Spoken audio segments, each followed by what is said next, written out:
కంపించేలా గర్జన చేసెను.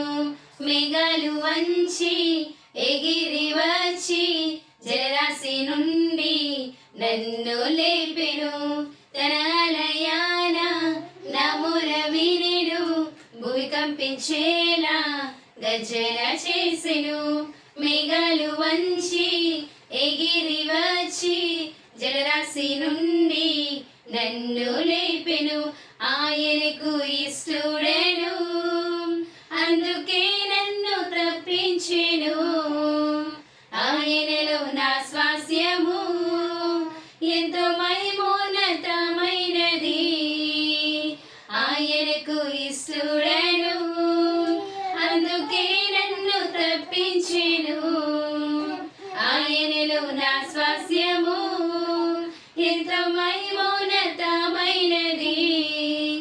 ఇదే యెహోషువ తరము, యెరికో కూలిపోచున్నది.